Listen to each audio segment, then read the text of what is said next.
Mohon izin Bapak, Assalamualaikum warahmatullahi wabarakatuh.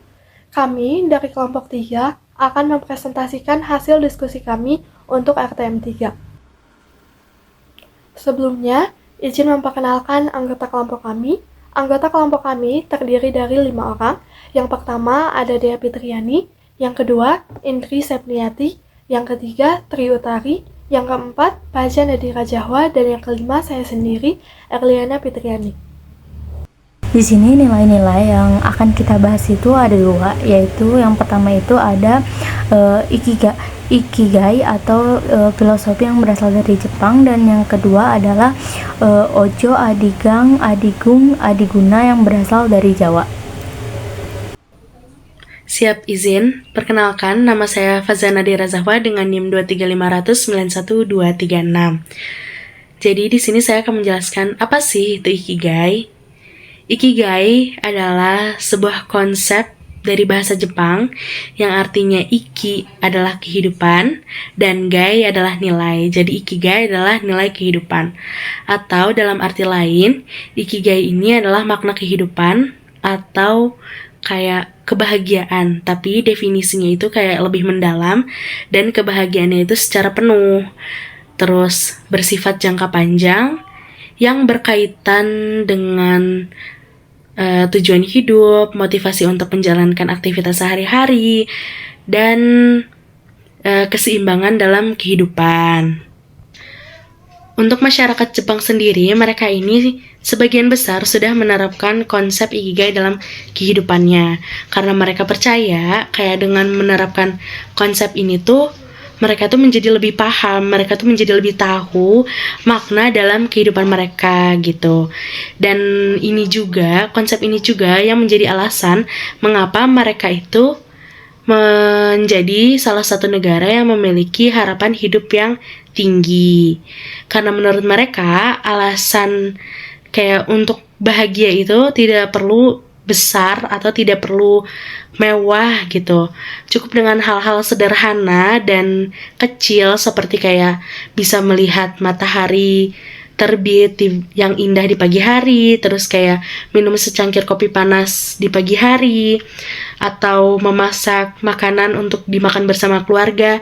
Itu tuh udah cukup menjadi alasan mengapa mereka itu bisa termotivasi, mereka itu bisa semangat gitu untuk menjalankan hari-hari mereka.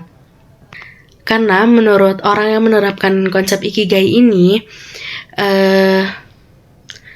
kayak mereka tuh menjadi tahu makna kenapa mereka harus bangun pagi di pagi hari, kenapa mereka harus memperjuangkan sesuatu di kehidupan mereka. Kayak mereka tuh menjadi punya alasan untuk hidup lebih lama lagi di dunia ini gitu. Mungkin cukup sekian, terima kasih. Perkenalkan, nama saya Dea Fitriani dengan NIM 23500091219. Pada kesempatan kali ini, saya akan membahas tentang 4 elemen ikigai yang meliputi passion, profession, mission, dan yang terakhir ada vacation. Yang pertama, di sini saya akan membahas tentang passion atau apa yang Anda sukai. Jadi, passion itu dapat diartikan sebagai nilai-nilai, minat, dan juga gairah pemimpin. Dalam kata lain, passion dalam kepemimpinan itu berhubungannya dengan menginspirasi tim. Kepemimpinan yang bersemangat dan juga antusias itu biasanya akan lebih mudah untuk menginspirasi dan juga memotivasi timnya. Sehingga biasanya akan tercipta sebuah lingkungan kerja yang positif dan juga produktif. Selain itu, biasanya kalau memimpinnya berdasarkan passion itu akan lebih berdedikasi dan juga berkomitmen dalam tujuan atau pada tujuan. Selanjutnya ada profession atau apa yang Anda kuasai. Kalau profession ini tuh merujuknya pada keahlian, keterampilan, dan juga pengalaman pemimpin. Dalam konteks kepemimpinan, itu biasanya keahlian dan kompetensi pemimpin itu akan membangun kepercayaan timnya. Tim itu akan lebih percaya pada arahan dan keputusan pemimpin jika pemimpinnya itu berkompeten. Selanjutnya, keahlian pemimpin juga akan meningkatkan efektivitas dalam pengambilan keputusan dan juga penyelesaian dalam masalah. Selain itu, pemimpin yang ahli itu biasanya dapat membimbing dan juga melatih anggota timnya dan membantu mereka untuk meningkatkan keahlian dan kompetensi mereka. Selanjutnya, yang ketiga ada mission atau apa yang dunia butuhkan. Kalau mission itu menekankan pentingnya kontribusi pemimpin terhadap lingkungan sebuah organisasi atau perusahaan. Walaupun mungkin kadang tuh tidak sesuai dengan passionnya, tetapi pemimpin itu tetap akan memberikan kontribusi walaupun dalam hal kecil-kecil gitu. Selanjutnya ada vacation atau apa yang Anda dapat peroleh. Kalau vacation ini tuh merujuknya pada aspek finansial dan juga keberlanjutan hidup. Dalam konteks kepemimpinan, pemimpin itu harus mampu untuk memastikan keberlanjutan organisasinya secara finansial. Hal ini tuh penting untuk menciptakan stabilitas bagi anggota timnya. Selain itu, pemimpin juga harus mampu memberikan kompensasi yang layak dan juga yang adil kepada anggota timnya. Hal ini tuh penting untuk memotivasi dan mempertahankan anggota timnya. Keempat elemen ikigai itu saling berkaitan dan penting untuk kepemimpinan yang efektif dan bermakna. Pemimpin yang mampu mengintegrasikan keempat elemen di atas itu akan mampu menciptakan lingkungan kerja yang positif, produktif, dan berkelanjutan, di mana anggota tim mereka merasa dihargai, dihormati, termotivasi untuk berkontribusi pada tujuan yang lebih besar. Sebelumnya, izin memperkenalkan diri. Nama saya Triutari. Di sini saya akan menjelaskan salah satu elemen dari Ikigai, yaitu passion atau what you love. Nah, passion ini dapat diartikan sebagai salah satu sesuatu yang kita senangi, sesuatu yang kalau kita itu bergairah saat melakukan hal tersebut dan kita juga bahagia gitu. Misalnya itu hobi atau kesenangan pribadi. Nah, kelompok kami itu memilih kepemimpinan transformasional. Kenapa? Karena pemimpin transformasional itu menginspirasi dan memotivasi bawahannya atau karyawannya untuk mencapai tujuan yang lebih besar dari sekedar keuntungan pribadi. Pemimpin ini memiliki visi yang jelas dan bermakna atau sejalan dengan apa yang diinginkan atau dibutuhkan, dan mereka juga mampu mengkomunikasikan visinya itu dengan cara membangkitkan semangat dan komitmen dari si karyawan atau bawahannya ini. Nah, kuncinya itu adalah keahlian dan passion dalam menginspirasi perubahan dan pertumbuhan di dalam timnya. Mohon izin Bapak, saya Arliana Fitriani dengan NIM 2350 091239. Saya akan menjelaskan mengenai mission. Mission ini adalah hal-hal yang dibutuhkan oleh lingkungan sekitar kita. Walaupun mungkin tidak sesuai dengan passion kita, tetapi tidak menutup kemungkinan bahwa kita juga dapat ikut berkontribusi dengan hal-hal kecil yang dapat kita lakukan untuk lingkungan sekitar kita. Terima kasih. Selanjutnya ada keterkaitan passion dengan materi kepemimpinan. Seperti yang dijelaskan pada slide sebelumnya, kalau passion itu merujuknya pada keahlian, keterampilan, dan juga pengalaman. Jadi passion itu salah satunya berhubungan dengan materi kepemimpinan tentang 5 tipe kekuasaan, yaitu kekuasaan ahli atau expert power. Jadi kekuasaan ahli itu adalah jenis pengaruh yang dimiliki seseorang karena pengetahuan, keahlian, atau pengalaman khusus dalam bidang tertentu.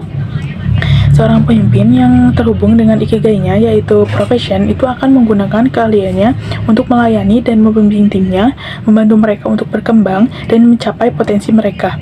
Kekuasaan ahli itu dijadikan sebagai alat untuk mencapai tujuan bersama, bukan untuk menunjukkan superioritas intelektual.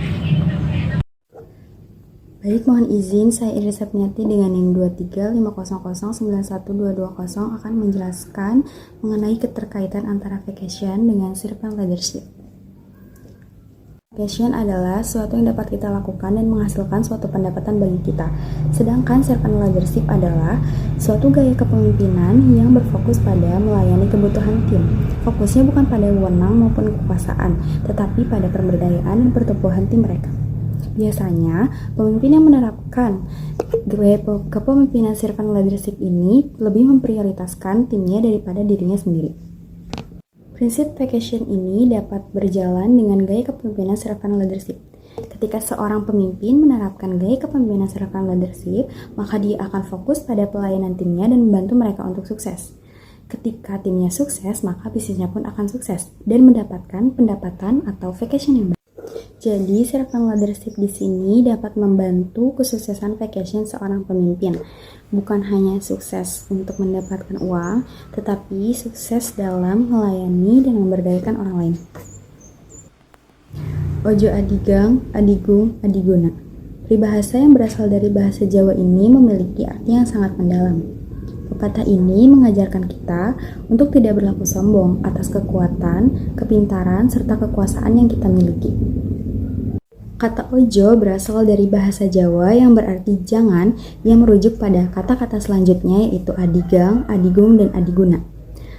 Adigang di sini memiliki arti merasa paling kuat dan berkuasa. Ini menunjukkan sikap sombong karena kekuatan dan kekuasaan yang dimiliki. Selanjutnya ada adigung, merasa paling besar, agung, dan mulia. Ini menunjukkan sikap sombong karena kekayaan, keturunan, dan status sosial yang dimiliki. Dan yang terakhir ada adiguna, yaitu merasa paling pintar dan paling mampu. Ini tuh menunjukkan sikap sombong karena kepintaran, kecerdasan, dan kemampuan yang dimiliki. Nah, selanjutnya ada nilai yang berkaitan dengan kepemimpinan. Yang pertama ada adigang atau ojo adigang. Ojo adigang itu kan berarti tidak boleh sombong, tidak angkuh atau tidak berkuasa gitu ya, tidak merasa berkuasa. Nah, kaitannya dengan kepemimpinan adalah berarti kita sebagai seorang pemimpin itu tidak boleh sombong, angkuh atau merasa superior. Kita sebagai seorang pemimpin itu berarti harus rendah hati, menghormati dan menghargai bawahannya, serta memikirkan hubungan antar karyawan. Nah, teori kepemimpinan yang tepat itu adalah employee centris atau yang berorientasi hubungan gitu kan. Jadi kita sebagai seorang pemimpin itu harus memikirkan dan perhatian gitu terhadap bawahannya. Selanjutnya ada adigung. Adigung ini berkaitan dengan kepemimpinan demokratis. Kepemimpinan demokratis ini lebih mendahulukan kepentingan kelompok daripada kepentingan individu. Dalam gaya kepemimpinan ini, pemimpin selalu melibatkan seluruh anggota tim dalam pengambilan keputusan. Selain itu, pemimpin juga lebih mendengarkan pendapat dan ide-ide dari anggota tim, serta lebih menghargai perbedaan pendapat. Hal ini dilakukan sebagai bentuk penghargaan terhadap seluruh anggota tim dan juga untuk menciptakan lingkungan kerja yang kondusif dan aman. 1, 2, 3, 1. Nah, di sini saya akan menjelaskan salah satu filosofi yaitu adigang, adigung, adiguna. Nah, di sini saya akan menyampaikan yang mengenai adiguna. Adiguna ini memiliki arti yang merasa paling pandai, cerdas, atau berilmu. Ini itu menunjukkan sikap sombong karena pengetahuan atau kemampuan. Nah, adiguna ini termasuk ke dalam kekuasaan ahli atau expert power. Ojo adiguna ini menentang penyalahgunaan kekuasaan ahli. Keahlian dan kemampuan yang dimiliki itu seharusnya digunakan untuk memberdayakan orang lain, bukan untuk merasa lebih pintar atau lebih berharga. Pemimpin yang bijaksana itu berbagi pengetahuan dan keahliannya itu dengan timnya atau bawahannya, membantu mereka berkembang dan mencapai potensi penuh.